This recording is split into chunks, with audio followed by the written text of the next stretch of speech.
week and a half ago, we were talking about the immune system and immunity and how your immune system protects you from infection.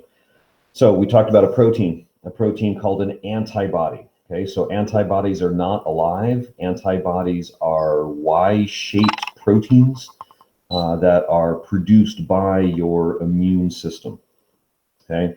However, they are not alive. Since they're a protein, they're not alive. It's not antibodies that actually protect you from infection. They're part of the process, but they aren't actually active. What they do is the shape of the antibody is critical. The shape of the antibody matches the proteins that are expressed in the membrane of bacteria, virus, and fungus. And so since there is a match between what we call a surface membrane protein and the antibody, when the antibody bonds to that surface membrane protein, it's like a big neon light, right? And this chemical neon light announces to your white blood cells, you need to eat this. And then your phagocytic macrophages, phagocytic meaning the cells that eat, right? Macrophage, big eater, right? So this is a phagocytic macrophage or a phagocytic leukocyte, white blood cell. And then these are the cells of your immune system that literally eat through phagocytosis. They consume what infects you. Okay, so what the antibodies do is they bond to the pathogen and then attract the white blood cells. The antibodies attract the leukocytes. So there's vocabulary that students commonly get confused. There's antibodies, there's antigens, and there's antibiotics. Three very different things. Antibiotics, these are chemicals that kill bacteria. These are chemicals that kill prokaryotes. All right. Whereas an antibody is a protein that functions in your immune system and it marks pathogens for death. Right. Whereas an antigen is anything that causes an immune response. This could be a pathogen like bacteria or a virus. For some of us, this could be flower pollen or the toxin in a bee sting, or this could be the skin cells off of a dog or a cat. Anything that causes an immune response. Now, if your immune system is overly sensitive to antigens, that's where allergies come from. Okay, allergies are an inappropriate or a response that's much too strong to something that does not cause infection. All right, pollen and pet dander and even the little micro cuts by grass, these are not life-threatening pathogens, but your immune system can over respond to it, and that causes what we call allergies.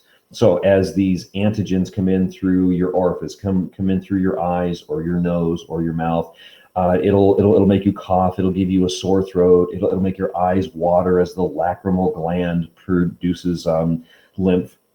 And so all of this fluid and white blood cells that flow into your lungs, into your throat, into your sinuses cause what we see as an allergic reaction. That's what that really is. Now, this can be dangerous, especially in children, because as the lymph, which is the fluid of your immune system, it's water and white blood cells, as the lymph arrives to the site of infection, if this is the lining of the trachea, since the trachea is lined with cartilage, which is very, very firm, the inflammation cannot push out, so the tissue drives in. When tissue drives in a circle, it reduces the diameter of the trachea and makes it extremely hard for the child to breathe. And in extreme cases, the trachea can swell shut, at which time the child cannot breathe and they'll suffocate. So we can give them a vasodilator of epinephrine, which is adrenaline, and they carry it in this spring-loaded device, which is called an EpiPen. There's a lot of discussion about how expensive these are. These are $400 to $600 each, even though they only cost about $40 to $50 to make. That's a whole political discussion. But the epinephrine is a vasodilator and causes blood vessels and airways to dilate, to open up. So you get someone who is highly sensitive to bee stings or shellfish or peanut butter, and they're a child, that's a dangerous combination. So if they start, right, the trachea starts swelling shut and they can't breathe, you grab their EpiPen, you just stab them right in the leg. The spring drives a small needle into the tissue of the thigh, a nice big rush of adrenaline or epinephrine, and that causes the trachea to then open back up, the airway to open up, and the child can breathe. Oxygen, cell resp, ATP. Ta-da! This is, I just, how long does it take for the epinephrine to act? Good question. About 20 to 30 seconds, which when you can't breathe is a long, long time. You guys ever taken a blow to your diaphragm, right?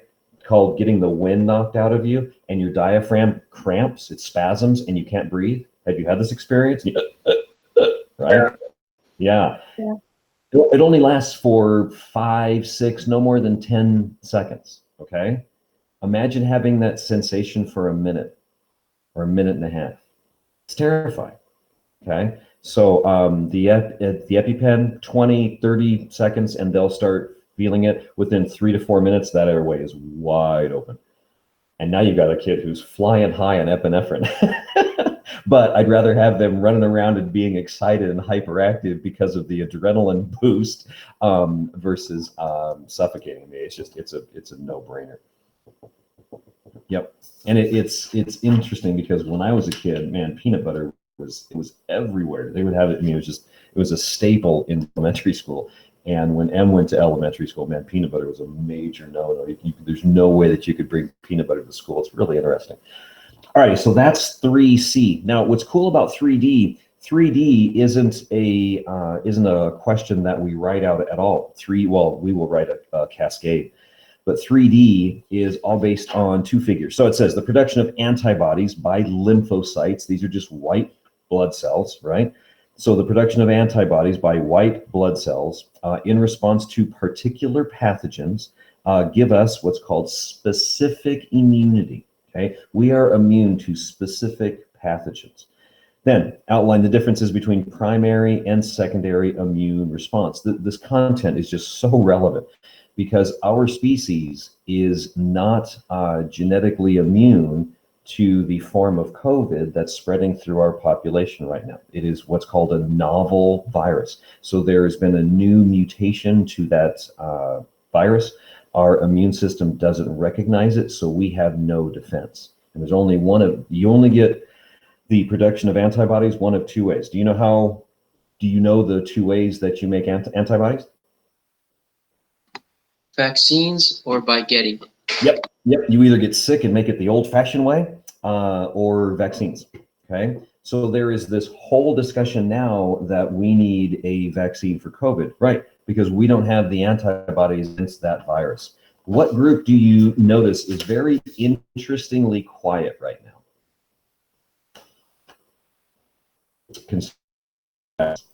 Who is absolutely silent right now? That would be anti-vaxxers. Do you notice how quiet the anti-vaxxers are? I wouldn't say they're quiet. Yeah. Pardon? I wouldn't say they're quiet because they have their conspiracies. Like, yeah. Right. Because they correlated it to 5G, then the guy from Microsoft, I forgot. And they're like, oh yeah, they're trying to put RFID chips into the vaccines, and then they're going to track us or something like that. Like they have their conspiracies, but yeah, I wouldn't say they're too quiet, but yeah, they're kind of quiet. I'm saying that like we need to all get it in order to like create antibodies, and that's like the only way that we should fight it off. And like everything should like go back to normal, and we should all go back to school and go back to work so we can all get it, and then we can build antibodies. That's called herd immunity. And do you know the drawback to that? What's the drawback to herd immunity? The virus can mutate? Yes, and what happens to a certain percentage of the individuals that are infected with the virus? Death. They die. They die. Right? So it's the needs of the many versus the needs of the few. So, yeah, let's all go back to school and let's all build antibodies. And I know that it's, it's about a 3 to 5% death rate, but, that's only 3 to 5%, right? right? So you figure we're a nation of about 300 to 400 million people, right? So 10% of that is 3 million. And so then about a death rate of about 3 to 5% would be somewhere between 1 to 2 million people. Just saying, right? That's why when you hear people saying, oh, well, the death rate is only this, okay? Or they'll say the survival rate. The survival rate of COVID is 98.5%. Oh, that's great. What you need to do is you need to invert that math. Okay, if the survival rate is 98.5%, that means the death rate is 1.5%. You then grab your phone and take 1.5% of 400 million people. Okay, that's a lot of people. Do you know how many people are in San Diego County? Do you have any idea? No. Like 5 million?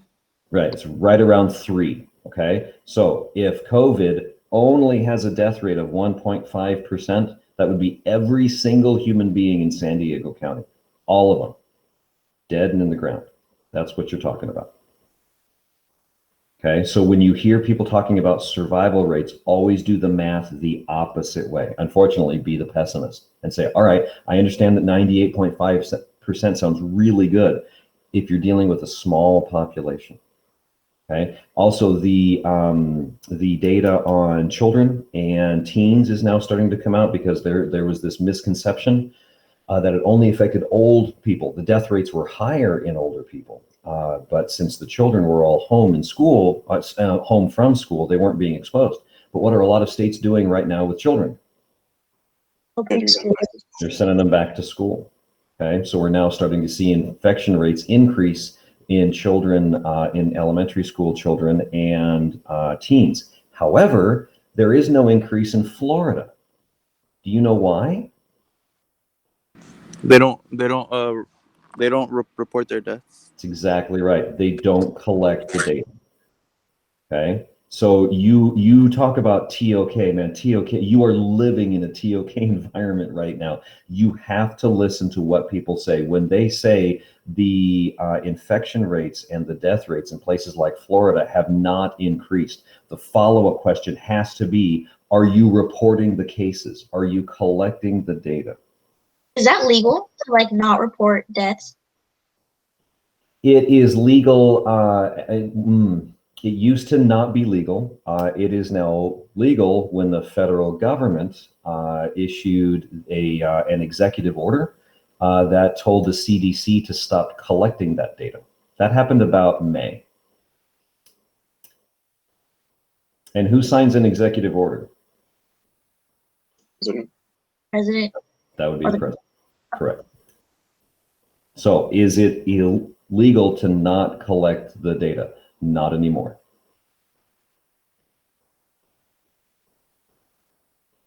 So also, like, if you get coronavirus but you had an underlying disease, when you die, they put it as the underlying disease and it's not recorded as you died from coronavirus. correct. So if you have lupus or your chemotherapy patient or you had some other existing condition, how you report it is different. That's correct. Yeah. All right. So on that positive note, we're going to hit 4319 and 4314. Okay. So we need to be sure that we know the difference between these two. See, usually this content is super relevant, and now it's just unbelievably relevant. So let's go here first. So we have this one, and then we have this one.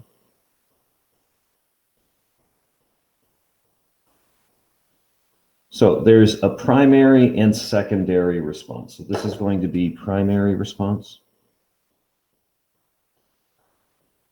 Here, I suppose I should show you. Okay, so this is primary response, and then this is going to be secondary response. So the first time you see a pathogen, your immune system responds this way, and the second time you see the same pathogen, your immune system responds this way. Okay, so there's primary and secondary response. All right, so let's go through the diagram first, and then we'll go back and we will make a flow chart or a cascade from this. Okay, so who are our players? Well, who is this big old cell that's eating the pathogen? Because if we label this as a pathogen, who's this big purple blue thing? The antibody. Phagocyte. Right. That's a macrophage. I agree. The antibody would be the protein that would bond to the pathogen. So that is the macrophage, the phagocytic leukocyte that is eating that pathogen. Okay. Now, what's the difference between a macrophage and a phagocytic leukocyte?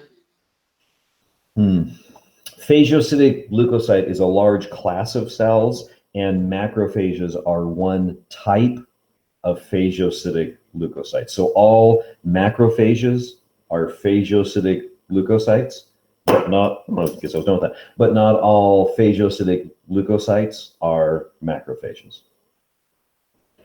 Does that make sense? Yeah. I dropped my pen and shot across the floor. Come back here. It's the advantage of being barefoot. You can grab it. There we go. All right. So can you see these little orange bumps on the surface of this pathogen? Can you see those? Yes. Okay. These are the surface membrane proteins, or the antigens. So this here, this is a surface membrane protein from the pathogen.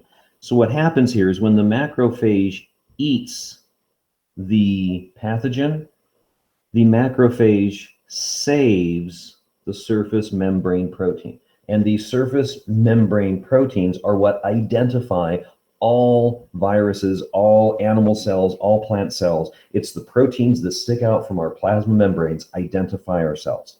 So the surface membrane protein is saved by the macrophage. And what happens is this protein is then presented here. I'm going to zoom in on that so you can really see it. So the surface membrane protein that used to sit on the surface of the pathogen, that surface membrane protein is removed, right? The surface membrane protein is saved and is then presented on the surface of the macrophage here. This is surface membrane protein. And what we call this is presenting.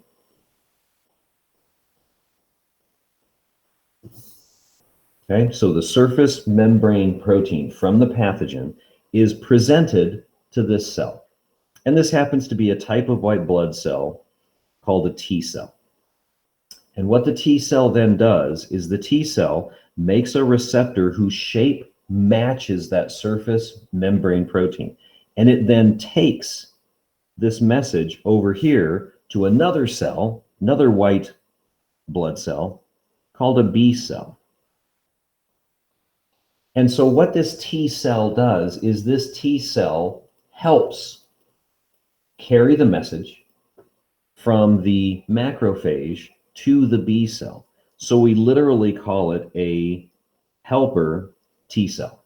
When you get into the immune system, there's about 30 different cells, and there's a lot of detail. It's beautiful, but there's a lot of detail. So the macrophage eats the pathogen. The macrophage saves the surface membrane protein of the pathogen. The macrophage then presents that surface membrane protein to a helper T cell. That helper T cell then takes the shape of that protein over to the B cell. The B cell then, you see these Y-shaped proteins? It starts producing receptors that are sensitive to the pathogen. The B cell then differentiates. It goes through mitosis and differentiates into two different kinds of cells. Okay? The B cell differentiates into plasma cells and really powerful memory cells. And there's a big difference between plasma cells and memory cells in how long they live. Which one do you think lives longer? Memory cells. Memory cells, for sure. Depending on your immune system, some memory cells that you form as a baby will live your entire lifetime. They're kind of dormant, okay, but they have the ability to live your entire lifetime. Amazing cells. This is where your immunity comes from here. Super cool, right? Well, if memory cells are long-term, what do you think plasma cells are? Short term. Short-term. They only last a week, maybe two. And you go, well, what's their job then? Why are they only here for a week or two? They produce these Y-shaped proteins that have a very, very specific shape. Notice the shape on the end of the antibodies. They're specific to the pathogen. What are these Y-shaped proteins? Antibodies. Those are antibodies. So what's the job of a plasma cell? Produce antibodies. Produce antibodies, okay? So the first time you see a pathogen, it takes about 5 to 7 days for the macrophage to eat enough of the pathogen, for the macrophage to present the surface membrane proteins, for the helper T cells to sensitize the B cells, for the B cells to differentiate, for you to produce antibodies, and then for you to have those antibodies bond to the pathogen. And once the antibodies bond to the pathogen, who does that attract? The macrophages. The macrophages, and you start to eat the infection. You guys have all been sick. How long are you sick before you start to feel better? Like a week. About a week, about 5 to 7 days. Hey, guess how long this process takes? 5 to 7 days. About 5 to 7 days.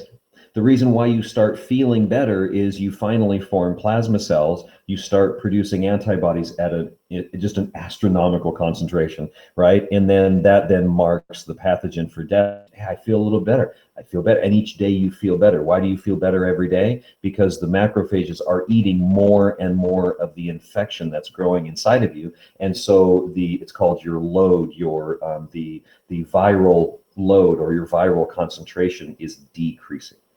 This is why if we want to know if you're sick with a certain pathogen, and people will take, they'll say, they take an HIV test or they take an AIDS test, you're really not testing for the pathogen directly. What you really test for are the antibodies.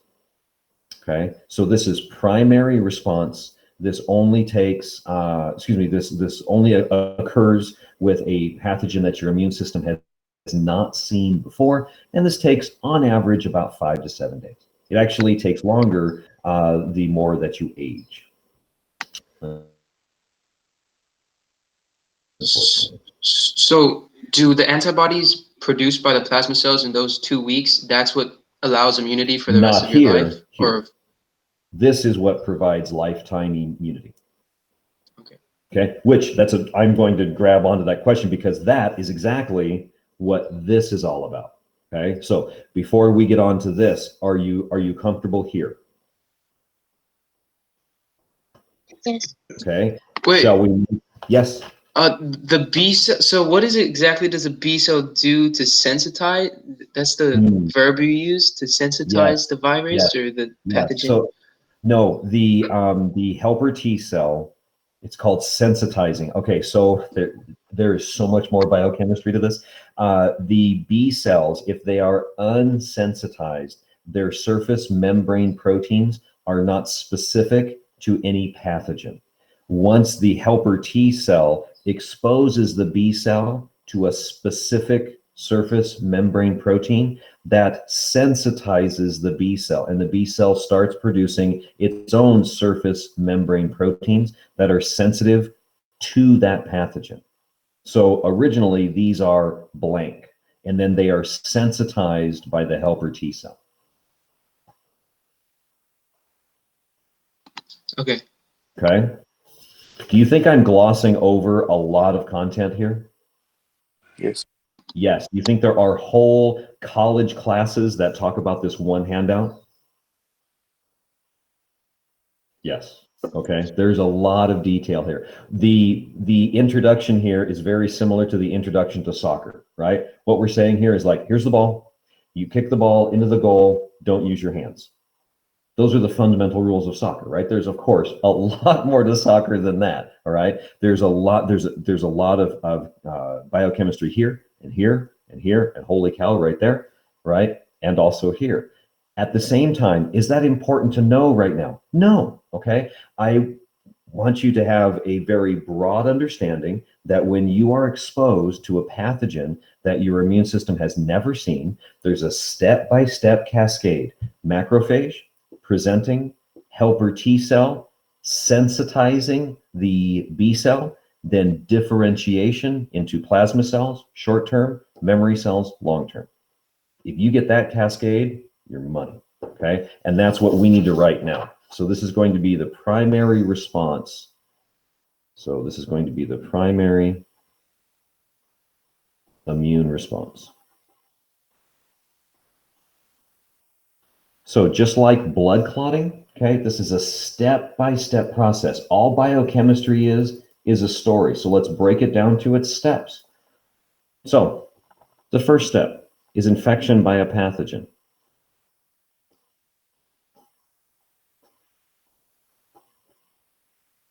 What happens next? A sample is collected by the macrophage. Sure.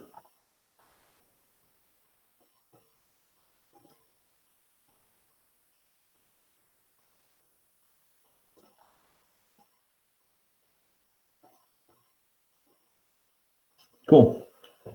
So once the pathogen is consumed by a macrophage, then what?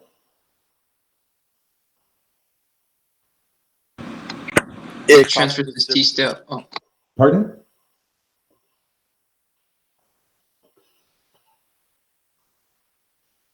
Could you say that one more time? I didn't quite catch it.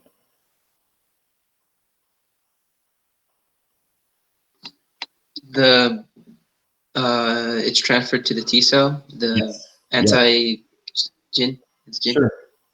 So the macrophage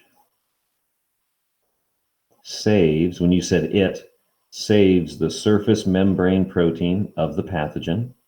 Why? Why does the macrophage save the surface membrane protein?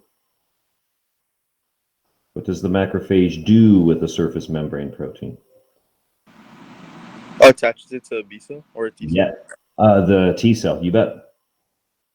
Nice.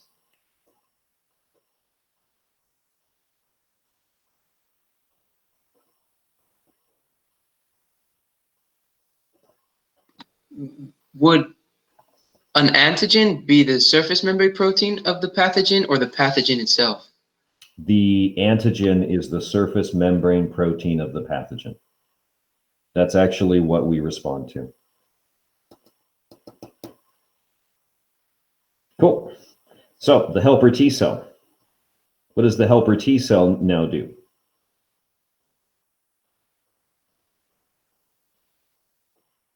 Transfers the sample to a B cell. Nice.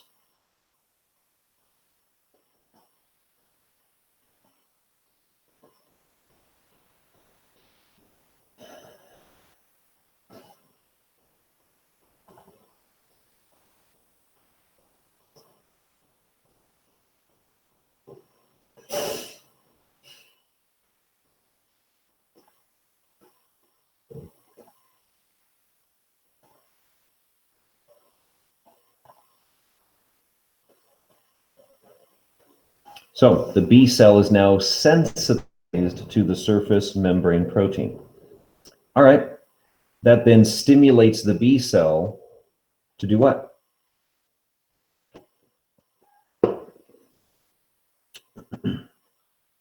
Just antibody.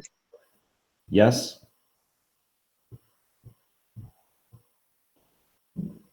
And Memory cells? yes, the B cell then does what? Oop, I shouldn't have written on that. What's that for? Differentiates. Nice. The B cell now differentiates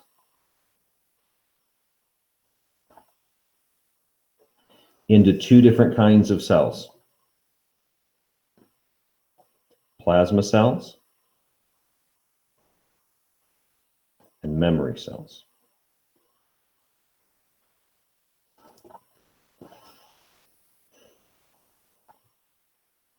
Plasma cells are short-term. Memory cells are long-term.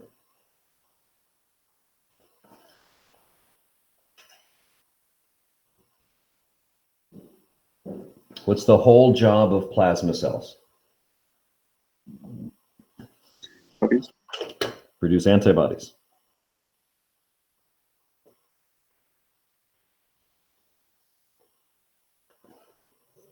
Memory cells are the cellular memory of the pathogen.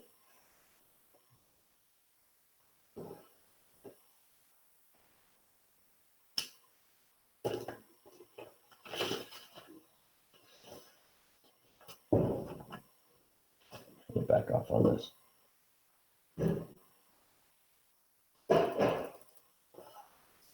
It's a cascade, step by step. Boom. Okay. Treat this as a story and talk about it step by step. Now, the president was infected with a virus, yes? Yes. COVID. He went to the military hospital, Walter Reed. What was one of the treatments that he received while at Walter Reed? Remdesivir. Yes. What is that? A steroid. Okay, which helps the bronchi and trachea dilate. Okay, helps open them up so we can breathe. Got it. That's important. What's another treatment that he received? Antibodies. Yes, he received an antibody treatment. Okay, now here's a question: why? Why would they inject him with antibodies that have been sensitized to COVID?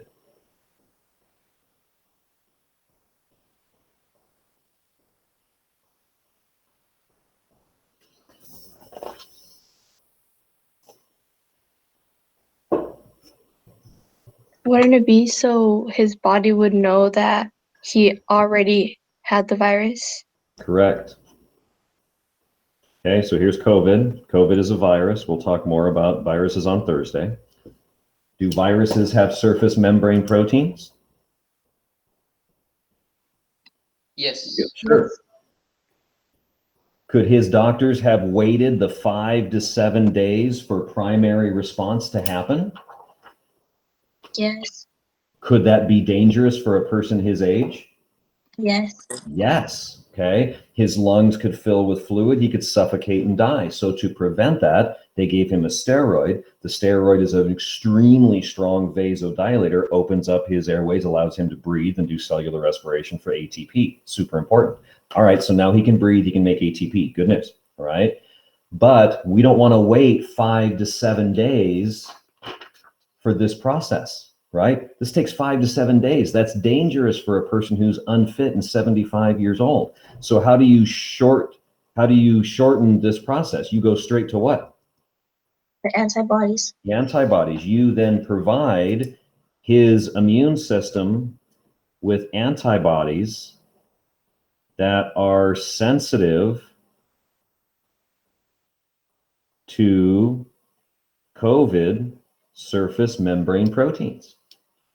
Okay. Whoops, that's not what I wanted to do at all. Ta-da. Get up there. Get big. There we go. All right. So we inject him full of antibodies that bond to the surface membrane proteins. But again, what's the job of the antibodies? What do they do? Work.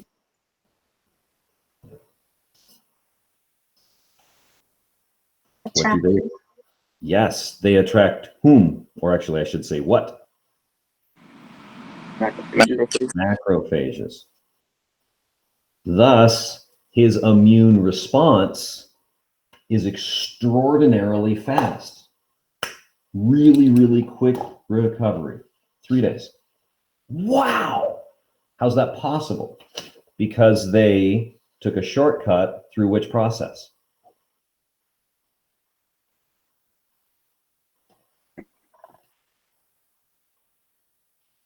Transported plasma. Yep. they shortcut the primary response and went straight to the antibodies and attracted the macrophages. And so within 3 days after the exposure of the antibody, he then tests negative for COVID. They don't test for the virus. What do they test for? They test for the antibodies. Okay. Once the antibodies have been consumed by the macrophages as they bond to the virus, then your antibody concentration drops dramatically. Okay. So that's why at Walter Reed over the weekend, they gave him the antibodies, what are called monoclonal antibodies. We'll actually talk about this in core in a couple of sections. Monoclonal antibodies. The term monoclonal has to do with the type of cells that they use to produce the antibodies.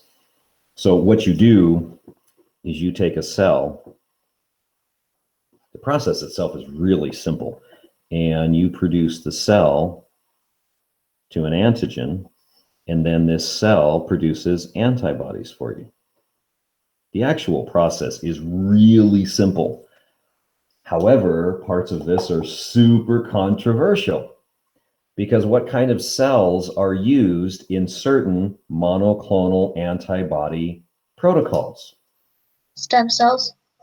That and Oh, fetal. fetal tissue. And where can some fetal tissue come from? Fetus. Portions. Yes. Yes, and not just, right, this is where we talked about elective abortions and spontaneous abortions and therapeutic abortions. When you get into fetal tissue, depending on what state you're working in, like California, Arizona, Florida, they don't track the source of the fetal tissue. Some states do, but most states don't. Okay, so whether that fetal tissue was obtained from a therapeutic abortion, a spontaneous abortion, or an elective abortion usually isn't tracked. So the antibody treatment that the president received is considered controversial. It's not the production of the antibodies. That's basic biology. It's the cell that's used right there. Okay, because some people say, it's a cell, it's fine. What you're producing from it is a therapy that's really useful and can be used to save lives. And other people go, whoa, whoa, whoa, time out. It's not just a cell, that's fetal tissue, which could be the product of an elective abortion, which I think is murder. So you can't have this medical benefit because you're using fetal tissue. And it's the classic example, who's right? Both of them. Because they both have a logical reason for the way that they feel. You guys need to decide how you feel about this. If you had a loved one, right? I mean, imagine this is a TOK quandary.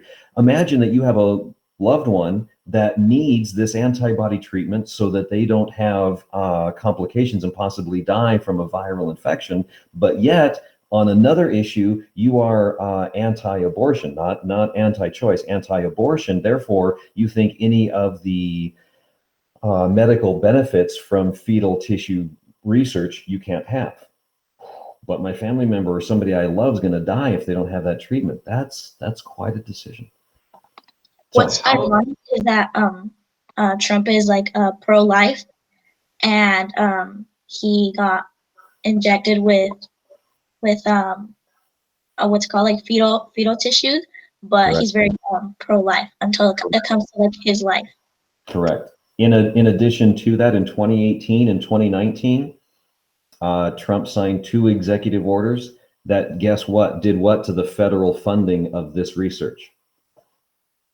Cut it. Cut it. Once in 2018 and once in 2019. This is where controversy comes from, okay? You guys can stand on whatever side. I'm really trying to not take sides here. I want you to understand the science, okay? So here's someone in 2018 and 2019 that said, hey, you can't have this tissue. And since you can't have this tissue, I'm going to cut the federal funding of this research. But then 2 years later, as a result of an infection that can be life-threatening, the same research here is the treatment that he was given there. Okay, I'm not challenging the decision at all, because when you're laying in a hospital bed and they say, hey, we're going to give you this treatment but it conflicts with your morals. When you have a life-threatening situation, sometimes your morals and your ethics and your beliefs get a little weak because I don't want to die. Okay, that's what these whole discussions in TOK were all about, right? Where you've got the train, and do I run over a stranger or do I run over grandma? Neither is a good decision, right? But you got to pick one. So I want you to understand the science, because what just happened in national news, and they were talking about antibody treatment, it's exactly what we're talking about in court. The difference is, since they jumped here at Walter Reed, they skipped the 5 days that it takes this cascade to occur. Okay, usually this cascade, 5 to 7 days. But when you're 5 years old with a respiratory infection, might you have 5 to 7 days to wait for this cascade to occur? Nope. So what do? You jump to the last step. But morally and ethically and belief system wise, that might not be a good idea in a couple of weeks, because now you're going to be held accountable that you said any of the science from here is a no-no. You can't have any science from here unless I'm sick. And that's a dicey situation. You guys need to decide how you feel about that. Okay, because both sides are right. Okay, the side that says you can't have that tissue or you can't have, depends. If we already had these treatments or like these ideas planned out or mapped out or whatever, why did we have to wait until someone important got it to try them out? Awesome, because this treatment is currently going through what are called clinical trials. Do you know how Dawn came in and talked in your TOK class, and she explained how prescription treatments have to go through phase 1 studies, phase 2, phase 3, and phase 4 before they're approved by the FDA to be given to the general population? Okay, the treatment that the president was given is either a phase 3 or phase 4 pharmaceutical treatment. It hasn't been approved for the general public yet. He participated in a clinical trial. Oh, okay. So it's not that he got it and no one else does. This is what Dawn does for work, right? Well, not fetal tissue. That's not what I'm saying. But it's not that it's only available to the president. It hasn't been formally approved by the FDA.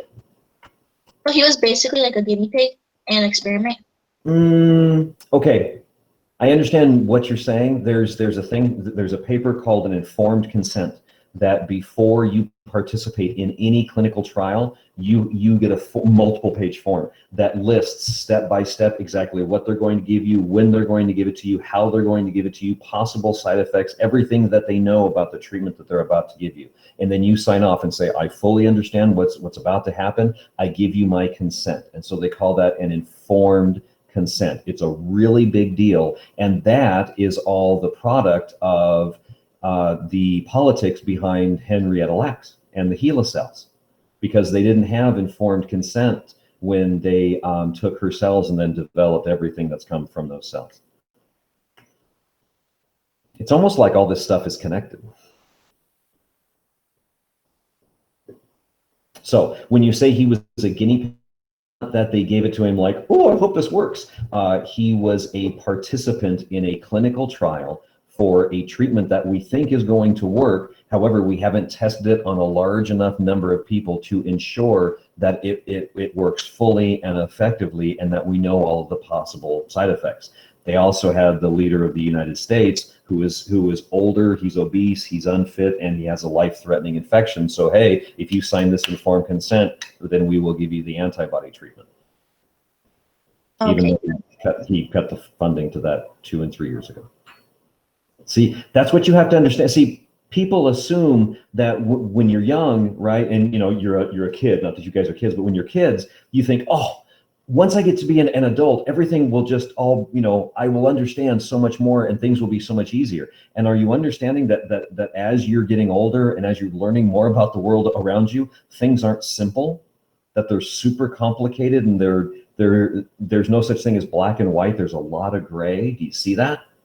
That's what TOK is all about. Okay. Okay, so we could, and we will. We're going to talk about this a ton, and I'm going to try to stay as objective as I can. It's so hard. So we will review primary response on Thursday, then we'll talk about secondary response, and then the extended essay, your preliminary form. If you could have that in the folder by 3 o'clock on Thursday, that would be awesome. And then don't forget to go over to that AP list for Grove and list the 1 or 2 or 5 or none for the AP tests that you're going to take in May. If you could take care of that today and tomorrow.